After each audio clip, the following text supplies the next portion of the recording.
I never thought life could change in a single day. But I learned that it can, the morning he didn't come back. My name is Reyna. I'm an old black Doberman, with silver creeping through my muzzle and my joints aching more each morning. I've lived in this house for over 14 years. I wasn't just their dog. I was the quiet shadow in the corner of every memory. I witnessed joy, arguments, laughter, silence, and then something that felt like grief swallowed the house whole. That was the day he stopped coming home. I remember sniffing the air that morning, sensing something strange. It wasn't just that his scent was missing, it was that the whole house smelled different. Hollow. Like it had exhaled and never breathed in again. I waited near the door longer than usual. Then longer still. Something inside me already knew. There's a moment when the ordinary becomes heavy, when the sound of silence grows louder than a bark, louder than a cry. That's the moment I knew something was gone. Not just someone, but something we couldn't name anymore. He used to come in every evening at 6 sharp. His footsteps were always the same, solid, confident. He carried a worn backpack that made a soft thud when it hit the floor. No matter how tired he looked, he always reached for me. A scratch behind the ear. A brief glance. That was our routine. I'd wait by the door every evening, ears pricked, tail wagging slowly. But that day, there was no key turning in the lock. No backpack. No familiar scent of city air and leather and tired kindness. Just silence. That night, I waited anyway. 4 hours. Every small sound, the creak of a floorboard, a car door down the street, made me rush to the window. But nothing. She didn't say anything either. She just sat there, staring at her cold cup of tea. She didn't cry. Not loudly, not that I could hear. Her grief came like fog, thick, cold, and nearly invisible. She stopped making coffee in the mornings. She stopped turning on the lights in the hallway. She moved slower, like the air was heavier now. She stopped saying my name. I sat in front of her for hours, hoping she'd notice. I nudged her hand with my nose. I brought her my leash. I even barked once, gently. But her eyes, they looked far away, like she was listening to a voice I couldn't hear. And I knew, whatever had broken inside her, was something I couldn't fetch back. She stopped wearing her slippers. Those soft blue ones that made a faint dragging sound across the kitchen floor.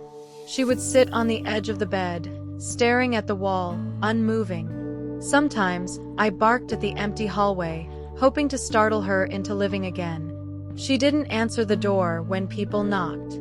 I heard the phone ring and ring. Then one day, she unplugged it completely. The silence wasn't peaceful. It was loud and lonely and strange. She only left the bedroom to feed me. Even then, she didn't say a word. Just placed the bowl down like a machine, as if feeding me was a chore she barely remembered agreeing to. The days stretched long and colorless. Dust collected on the windowsills. Her phone rang less. The mail piled up at the door. She spent most of her time in the bedroom. The door barely cracked. I'd sleep against it. At night, she whispered names in her sleep. Sometimes his. Sometimes names I didn't know. Names that must've once meant joy. I listened. The seasons changed outside our windows. Birds returned, leaves fell, and rain tapped at the glass like a visitor we never invited in. But inside, time stood still. She kept the same blanket over her shoulders day after day. I wondered if she even noticed the weather. When I licked her hand one evening, she didn't pull away. But she didn't pet me either. Just stared into the shadows like she was waiting for something to answer her grief. Then one afternoon, weeks, maybe months later, she stepped into the backyard.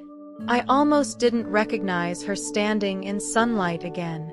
She sat on the old garden swing, the one with the faded green cushion and rusted arms. She didn't move for a long time. I watched from the porch. Slowly, I approached. She didn't flinch.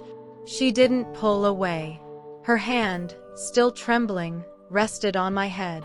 And just like that, I felt something shift. Not everything was back, but something was. She closed her eyes. For a second, I thought she might cry, but instead she whispered, "I'm sorry." I didn't know if it was to me, to him, or to herself, but it was the first word I'd heard in days, and it carried the weight of all the silence before it. From that moment on, she started sitting out more often. In silence, yes, but she let the breeze touch her skin. She let the world touch her again. She started walking again, just a little at first. Around the block, to the store, to the park where he used to throw the ball for me, back when my legs were younger. She started talking to me again, quietly, like testing the sound of her own voice. "You miss him too, huh, Reyna?" I didn't bark. I just pressed closer. "Some mornings," she cries. But now she lets me sit on the bed while she does. And when she's done, she wipes her eyes and says, "You're still here. Thank you." And I am. She brushed my fur the other day. Really brushed it, like she used to. With care. With rhythm. She even smiled when I sneezed and shook my head. That smile. It was crooked, tired, but it was real. She hummed in the kitchen while heating tea. Just for a moment. Just one soft note. But I heard it. And it sounded like hope. People think we don't understand. That we only wag our tails and wait for food. But I knew her pain. I smelled it. I felt it in the quiet. And sometimes, when words fail, presence is all we have left. They say dogs live shorter lives because we already know how to love. Maybe that's true. But I've learned something else too. When humans forget how to feel, we remember for them. We don't need words to carry love. We carry it in our stillness, our patience, and in how we never walk away, even when the world goes silent. It's not about fixing them. It's about waiting beside them while they find the strength to fix themselves. That's what love is. Not barking louder, but staying longer. My name is Reyna, and though I cannot speak your language, I have listened to your heart. He may not come back, but she came back to herself. And maybe, just maybe, I helped with that. Because sometimes, healing isn't loud. Sometimes, it's just staying. Every day. No matter what. And if all I did in this life was stay, then I stayed for love. Thank you for listening to my story. If you've ever been loved by a pet, you already know. We see everything. We remember everything. And we never stop loving you. Until the next story, here on Fur Witness, and remember that we are always beside you.